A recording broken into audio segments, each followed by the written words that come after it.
दिक्कत औरंगजेब की कब्र से नहीं है, उनके हाथ से सत्ता छिन ना जाए, दिक्कत उससे है। कब्र से दिक्कत क्यों है और ये कब्र से अचानक ही क्यों औरंगजेब निकल आए, इससे पहले क्यों इस पे ज्यादा चर्चा नहीं रही। आरएसएस और उसके सिस्टर कंसर्न जो संगठन है, इनको पता है कि एक ही तरीका आप हिंदू मुसलमान कराओ। तो यह मुद्दा औरंगजेब नहीं है, मुद्दा हिंदू मुसलमान करके वोट को पोलराइज करके सामाजिक न्याय को हराना और सत्ता पर काबिज बने रहना। जो आपने पूछा फिल्म देखिए, भारतीय जनता पार्टी आरएसएस बहुत ही षड्यंत्रकारी लोग, इनको पता है कि जाति जनगणना नहीं करानी है, ईवीएम का जो इतना बड़ा साजिश है उसको बंद कर देना है। इनकी तो खटिया खड़ी हो गई है। ट्विटर पर जो ग्रॉक आया है, इनसे ये एक्सपोज रोज हो रहा है। ईडी सीबीआई की रेड, उसका जितना दुरुपयोग अभी 2014 के बाद से हुआ है, उतना दुरुपयोग पहले नहीं था। कि वर्णवादी ग्रंथ और वर्णवादी मानसिकता और वर्णवादी शब्द के यूज पे भी पूर्णतः बैन हो इस देश में। नमस्कार, आप देख रहे हैं नेशनल दस्तक। मैं हूं रंजय कुमार। आपने सुना है कि सुनीता विलियम्स जो है 8 दिन के लिए अंतरिक्ष में गई, लेकिन 9 महीने तक वहां रहीं और उसके बाद एलन मस्क की कंपनी स्पेस एक्स ने काम किया और नासा ने काम किया, वो अंतरिक्ष से वापसी हुई उनकी। लेकिन भारत जो है अभी भी कब्र खोदने में लगा हुआ है। तो भारत आखिर कहाँ पहुँच रहा है? 300 सालों से भी ज़्यादा समय बीत गया, औरंगजेब की कब्र से कोई दिक्कत नहीं हो रही थी, लेकिन 2025 में अचानक औरंगजेब के कब्र से जो है अचानक बहुत सारे लोगों को दिक्कत हो रही है। तो क्या है सारा माजरा? तो बहुत सारे लोग हमारे साथ, हम सबसे धीरे धीरे बात करेंगे। हमारे साथ है राजेंद्र पाल गौतम जी। सर पहले तो आपका स्वागत है। धन्यवाद। सर क्या कहना चाहेंगे? इतने दिनों से औरंगजेब के कब्र से किसी को भी दिक्कत नहीं थी। अंग्रेज थे, मराठे भी शासन किए, उसके बाद और सरकारें आई गईं, लेकिन ये 2025 में अचानक औरंगजेब के कब्र से क्या दिक्कत हो गई? नहीं, मैं समझता हूं कि दिक्कत औरंगजेब की कब्र से नहीं है, दिक्कत भारतीय जनता पार्टी और उससे जुड़े आरएसएस या उससे जुड़े संगठनों को सामाजिक न्याय से है। उनके हाथ से सत्ता छिन ना जाए, दिक्कत उससे है। अन्यथा औरंगजेब जो जब दक्कन की तरफ गया, वो लगातार युद्ध में दक्कन में उलझा रहा, कभी जिंदा वापस दिल्ली नहीं आ पाया। हाँ, वो 20 साल तक दक्षिण में ही रह गया। दक्कन में ही रह गया और कभी मराठों को परास्त नहीं कर पाया। तो अगर देखें तो उसकी कब्र तो मराठों के गौरव को दर्शाती है कि देखो मराठाओं को ये कभी नहीं हरा पाया जी, ठीक है। तो लेकिन आखिर उसकी कब्र से दिक्कत क्यों है और ये कब्र से अचानक ही क्यों औरंगजेब निकल आए, इससे पहले क्यों इस पे ज़्यादा चर्चा नहीं रही। तो मैं समझता हूँ इसका एक ही कारण है कि पूरे देश में जाति जनगणना, सामाजिक न्याय एक प्रमुख मुद्दा बन चुका। पूरे देश में इस पे लगातार अब चर्चा बढ़ गई है। तो दूसरी तरफ उसको रोकने के लिए और बहुजनों की जो एकता बनती दिख रही है, और जो भारतीय जनता पार्टी जो 400 पार का सपना देखती थी 240 पर रुक गई, उस सपने, उस बात से घबरा कर आरएसएस और उसके सिस्टर कंसर्न जो संगठन है और भारतीय जनता पार्टी, ये सब ने मिल के, इनको पता है कि एक ही तरीका आप हिंदू मुसलमान कराओ, जिससे जो जो सो कॉल्ड हिंदू है, हालांकि उसमें जो शूद्र और अतिशूद्र है, अछूत है, उनको उसका पार्ट कभी माना नहीं गया, लेकिन जब बात हिंदू मुसलमान की आती है तो उसमें वो हिंदू उनको बना के और एक वोट को पोलराइज करते हैं, ताकि सब लोग पोलराइज इधर वोट हो जाए और ये सामाजिक न्याय का मुद्दा पीछे छूट जाए। और ये जो लड़ाई है सत्ता को बरकरार रखने की, इसमें भारतीय जनता पार्टी, आरएसएस और उसके सिस्टर कंसर्न संगठन हमेशा विजयी रहें और शासन पर हमेशा स्थापित रहें। तो लड़ाई कुल मिला के सत्ता की है। लड़ाई कोई अंग्रेजों से, कोई औरंगजेब की लड़ाई नहीं है, क्योंकि जितना औरंगजेब ने लूटा उससे कई गुना ज़्यादा तो अंग्रेज लूट के चले गए।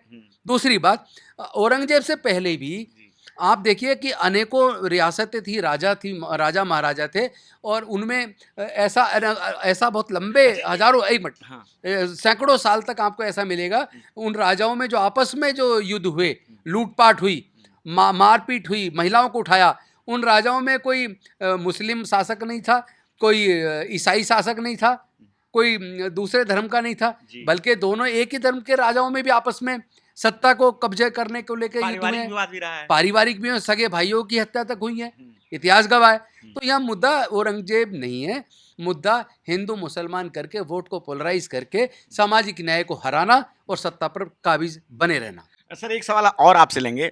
फिल्मों के द्वारा जो इतिहास को तोड़ मरोड़ कर दिखाया जा रहा है, क्योंकि जो एक सही इतिहास है वो तो किताबों में दर्ज है, लेकिन जो फिल्में बनाई जा रही है उसमें थोड़ा कुछ और दिखाया जाता है और उसके आधार पे जो है नैरेटिव सेट किया जा रहा है। मैं समझता हूँ जो जो इतिहास को गलत तरीके से अगर कोई हिस्ट्री बनाकर पेश कर रहा है फिल्म मेकर, तो उसको भी प्रोसिक्यूट किया जाना चाहिए, उसको जेल में डालना चाहिए, क्योंकि ये अभिव्यक्ति का मामला नहीं है। सीधा कहो हम फिल्म बना रहे हैं, इसका इतिहास से कोई लेना देना नहीं है, तब तो बात समझ में आती है। और अगर इतिहास को तोड़ मरोड़ कर एक पर्टिकुलर एक विचारधारा को मजबूती देने के लिए अगर कोई फिल्म इलविल से बन रही है, तो वो फिल्म बनाने का एक प्रायोजित फिल्म है, वो बनाई जा रही है ताकि यहाँ सामाजिक न्याय को हराया जा सके, हिंदू मुसलमान करके, और वोट को पोलराइज किया जा सके। इस दिशा में कुछ फिल्में बनी हैं, चाहे वो केरला फाइल हो, चाहे वो कश्मीर फाइल हो। क्योंकि अगर आप इतिहास में जाएंगे तो परतें इतनी खुलेंगी कि शूद्र और अछूतों की बेटियों के साथ बलात्कार करने वाले, उनको सामूहिक हत्या करने वाले, उनके घर जलाने वाले, बेलछी कांड किसने किया, रणवीर सेना किनको मारा करती थी, अगर इस पे जाएंगे तो पता लगेगा यहाँ हमारे लोगों को तो हजारों साल से मार ही रहे हैं। फिर अगर हम भी इसी तरह उस इतिहास को क्योरने लग जाएंगे और गहराई में जाएंगे तो फिर बदला कौन किससे लेगा, देश क्या सुरक्षित रहेगा, क्या देश एकजुट रह पाएगा? तो मैं समझता हूँ कि हम जब खुद बड़ा दिल करके हमारे उत्पीड़न करने वाले लोगों को माफ़ कर चुके हैं और हम कोशिश कर रहे हैं कि चूंकि बुद्ध का धम्म जो है वो नफरत नहीं सिखाता, वो प्यार सिखाता है, मैत्री सिखाता है, करुणा सिखाता है, तो हम तो इस वजह से चुप हैं। वरना सारा तो बौद्ध विरासत को कुचला गया है, सारे बौद्ध मंदिरों को कब्जा किया गया, उनको नया रूप देकर आज वो वहाँ से अरबों खरबों कमा रहे हैं। तो इसी दिशा में जाएंगे तो फिर कहीं और जाके निकल जाएंगे। मैं उसको छेड़ना नहीं चाहता। मैं तो चाहता हूँ देश में अमन चैन और शांति बनी रहे। ऐसे मुद्दों को छेड़ने का मतलब केवल सत्ता पाना है, तो आपकी सत्ता शायद अगर ज़्यादा छेड़ेंगे तो शायद सत्ता भी बरकरार नहीं रहेगी और आप खुद भी बरकरार नहीं रह पाएंगे। जो आपने पूछा फिल्म, देखिए भारतीय जनता पार्टी आरएसएस बहुत ही षड्यंत्रकारी लोग हैं। ये तमाम नैरेटिव सेट करते हैं पहले से। ये छावा फिल्म बनाकर उसमें एक विशेष प्रकार से एक सांप्रदायिक स्थिति दिखाते हुए और पुरानी बातों को कुरेदते हुए औरंगजेब के खिलाफ नैरेटिव सेट किया है। चूँकि अभी डॉक्टर राजेंद्र पाल जी सही बोले कि बहुत पहले एक फिल्म आई थी शुद्रा, उसको रिलीज नहीं होने दिया गया था। सर देखिए, बम्बई फिल्म इंडस्ट्री पिट चुकी है। उसका कारण है कि इनके तमाम लोग जो सवर्णवादी मानसिकता के, मनुवादी मानसिकता के, वो ऐसे ऐसे फिल्म बना रहे हैं जिसमें सिर्फ पॉलिटिकल ओवरटोन्स है। और उसके पीछे आप देखिएगा सिर्फ पाकिस्तान आता है जब दुश्मन देश की बात होती है। चीन के विरुद्ध कहने का इनमें कुव्वत नहीं है। चीन के खिलाफ कौन लड़ा था?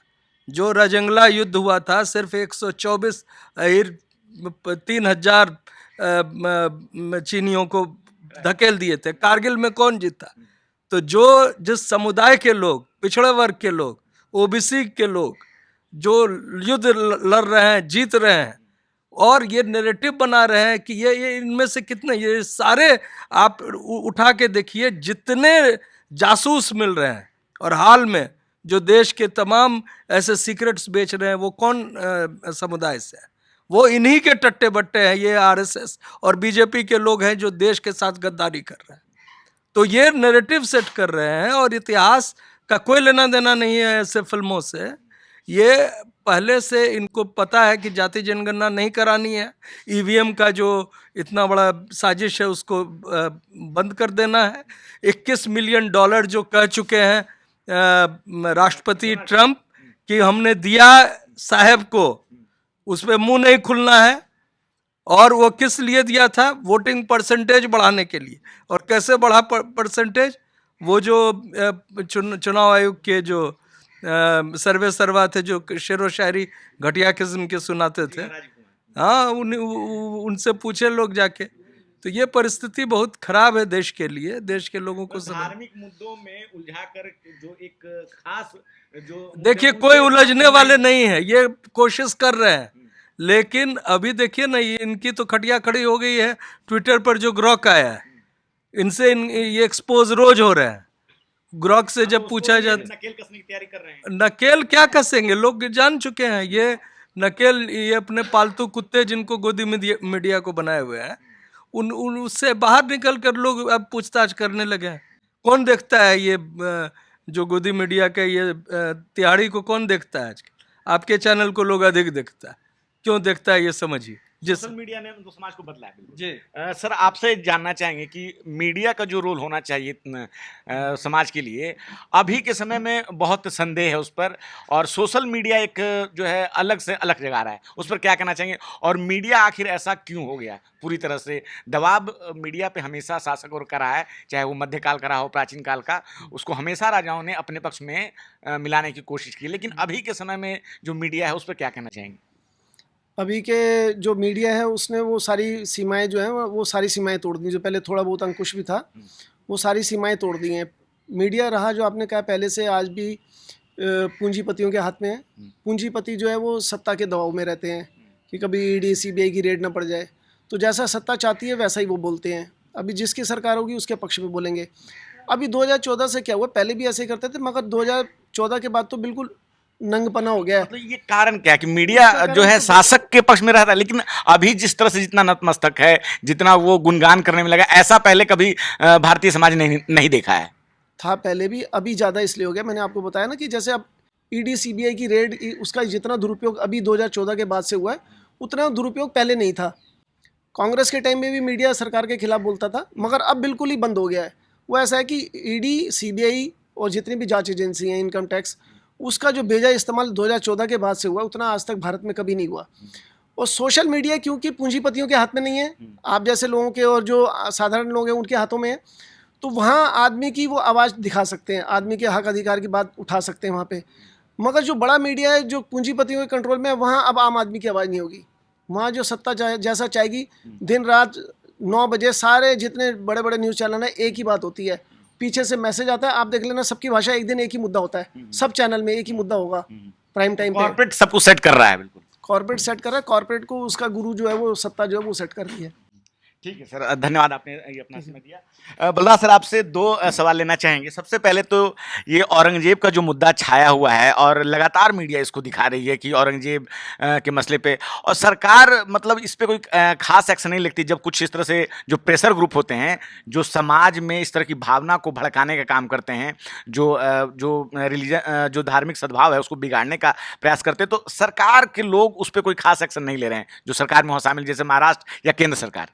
देखिए, इसमें सरकार बेवकूफ़ी कर रही है, चाहे केंद्र सरकार हो चाहे राज्य सरकार हो। इस देश का जो इतिहास है उसको बरकरार रखना जिम्मेदारी है आने वाली पीढ़ियों के लिए भी। और औरंगजेब है वो यहाँ पे पैदा हुआ। औरंगजेब एक मिक्स ब्लड का आदमी था। उसके माँ या उसके बुज़ुर्गों ने भी इंटरकास्ट इंटर रिलीजन मैरिज की है।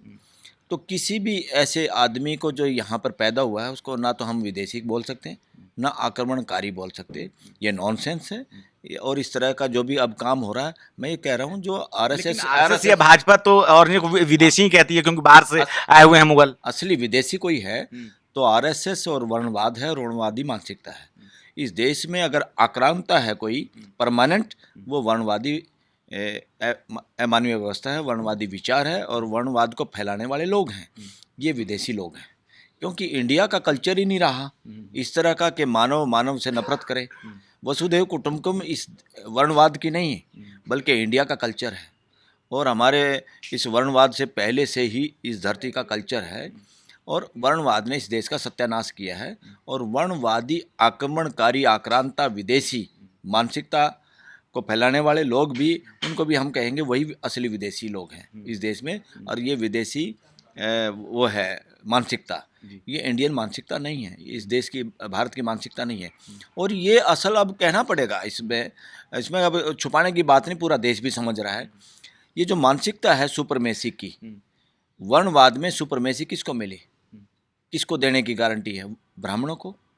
और उस सुपरमेसी को बरकरार करने के लिए इस देश में जितने कुकर्म हो रहे हैं वर्णवाद के नाम पे, वर्णवादी ग्रंथों के नाम पे, वो इस देश पे कलंक है। उन सब का खात्मा करना जरूरी है और कानून बनाना पड़ेगा। मैं तो कहूँ अमेंडमेंट की जरूरत है इंडियन कॉन्स्टिट्यूशन में कि वर्णवादी ग्रंथ और वर्णवादी मानसिकता और वर्णवादी शब्द के यूज पे भी पूर्णतः बैन हो इस देश में। वही इस देश की एकता, अखंडता और उसके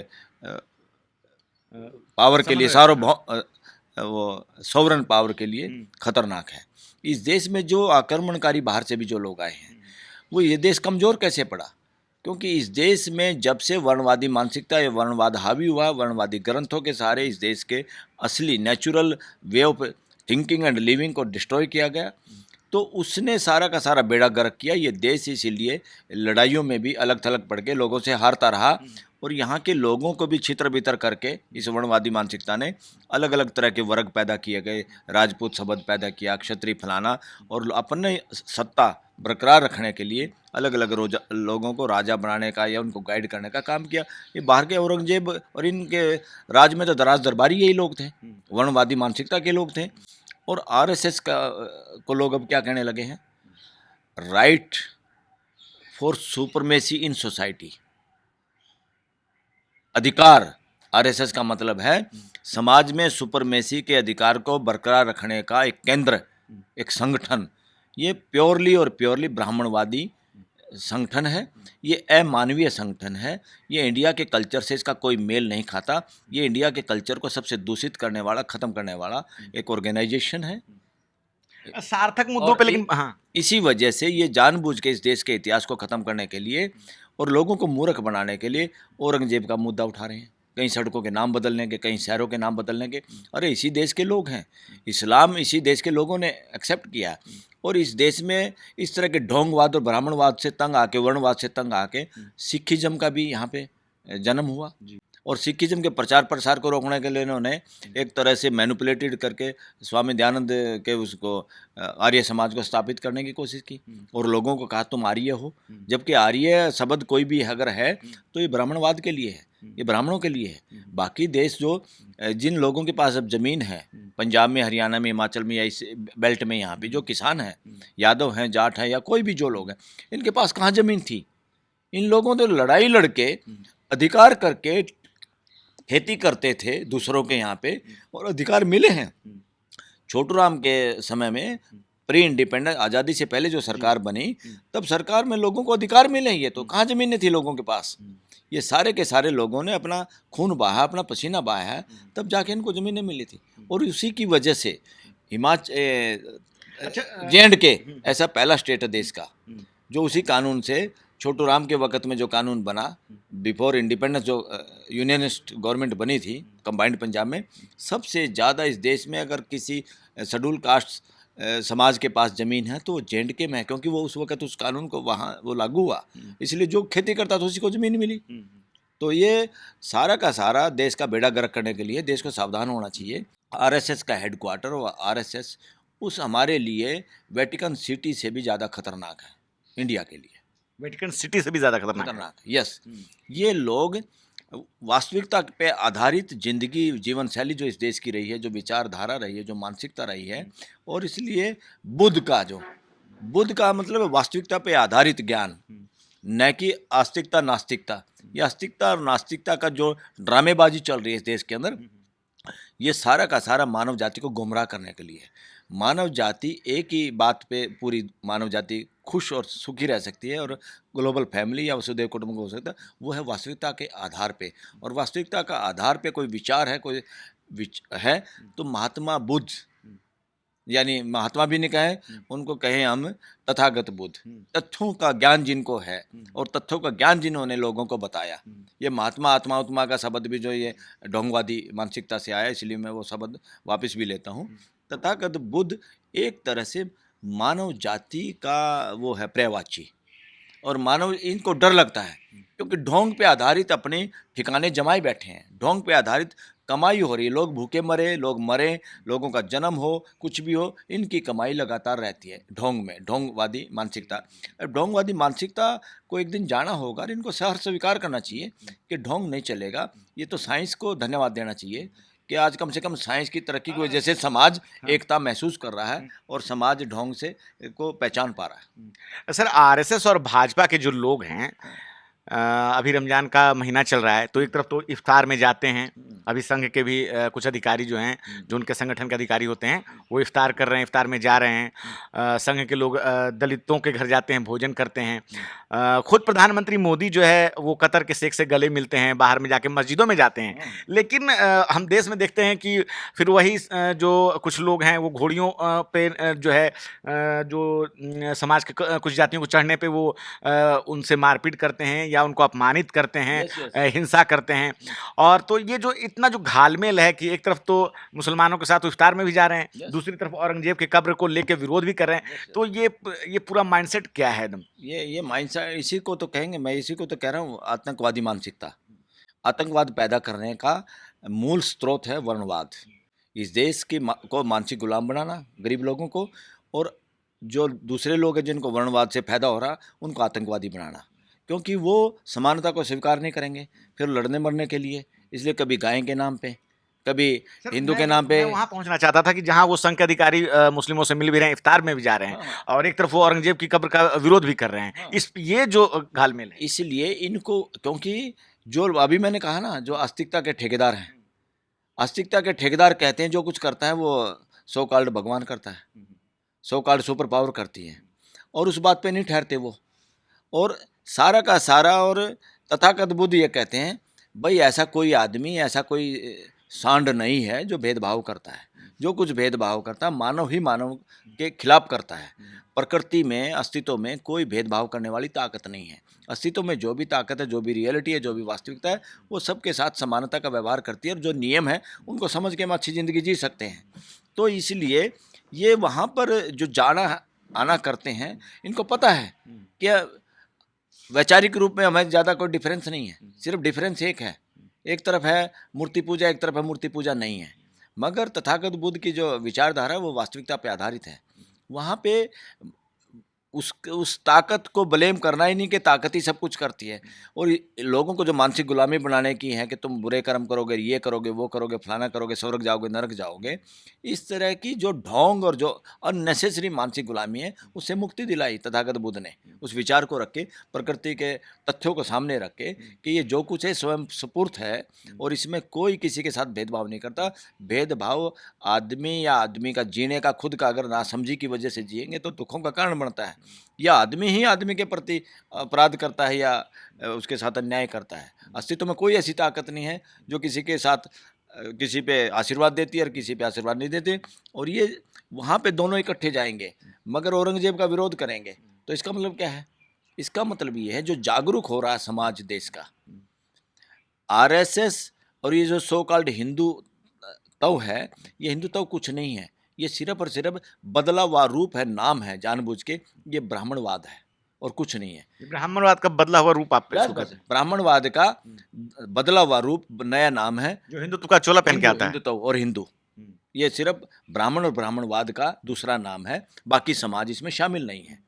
सरकार अपना काम करती रहती है इंफ्रास्ट्रक्चर को लेके, या जो सरकार के जो भी संगठन हैं, जो भी उन संस्थाएं हैं, लेकिन जो सरकार चला रहे हैं उनका पूरा ध्यान जो है कल्चरल राष्ट्रवाद को दिखाने पे, उसको सुधारने पे लगा हुआ है। इनको कुछ नहीं पता, इनको ना कल्चरल का पता ना राष्ट्रवाद का पता।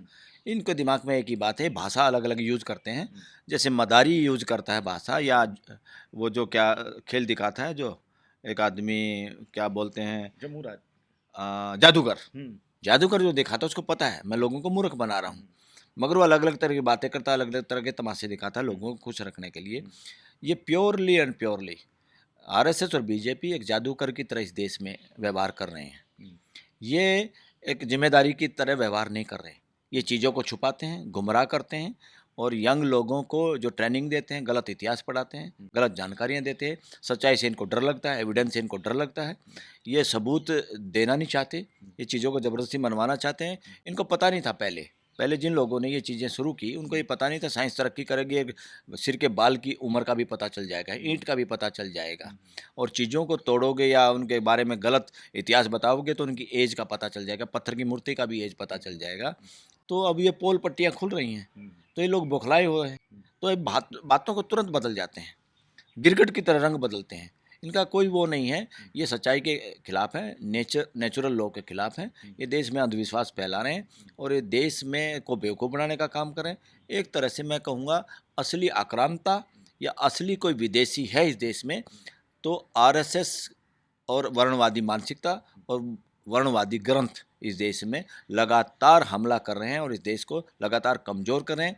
वो घुण की तरह से, वो दीमक की तरह से इस देश में सबसे ज़्यादा, ऐसा तो दुनिया के किसी भी देश में ऐसा खतरनाक दीमक और घुण लकड़ी को जैसे खा जाता है, ऐसा और कुछ नहीं है। पूरी दुनिया के इतिहास में ऐसा नहीं है जो इंडिया में हो रहा है। और ये रंग रूप बदल के दोबारा से फिर उन्हीं चीज़ों को स्थापित करने के लिए भेष बदल कर इस देश का बेवकूफ़ बनाने में लगे हुए हैं। सर, आपने हमसे बात की, इस मुद्दे पे बहुत बहुत धन्यवाद जी, थैंक यू। तो हमारे साथ बातचीत कर रहे थे बलराज मलिक साहब, जो कि खुद सुप्रीम कोर्ट के वरिष्ठ वकील हैं। और अभी अगर आप टीवी चैनल देखते हैं तो औरंगजेब का मुद्दा सबसे ज़्यादा आपको चर्चा के केंद्र में दिखाया जाता है। लेकिन जिस प्रकार से हमारे पैनल में लोग बैठे हुए थे और उन्होंने बताया कि औरंगजेब एक बहाना है, मुख्य जो मुद्दा है कि देश को मूर्ख बनाना है, जो रोजगार के मुद्दे हैं, जो काम के मुद्दे हैं, बहुजन को मूर्ख बनाना है, तो वो जो है हिंदू और मुस्लिम करके तो कहीं पे निगाहें, कहीं पे निशाना, ये काम अभी सरकार में बैठे लोग कर रहे हैं। आप क्या सोचते हैं इस बातचीत पे? अपनी राय हमें जरूर बताएं कमेंट बॉक्स में। मैं रंजय कुमार, कैमरामैन आशीष के साथ, नेशनल दस्तक। धन्यवाद। नेशनल दस्तक की आपसे गुजारिश है कि अगर इसको बचाना चाहते हैं तो नेशनल दस्तक को सब्सक्राइब करने के लिए रेड कलर के सब्सक्राइब बटन को दबाएं, फिर बेल आइकन की घंटी दबाएं। नेशनल दस्तक को बचाने के लिए बहुत जरूरी है कि हर खबर को शेयर करें, लाइक करें, कमेंट जरूर करें।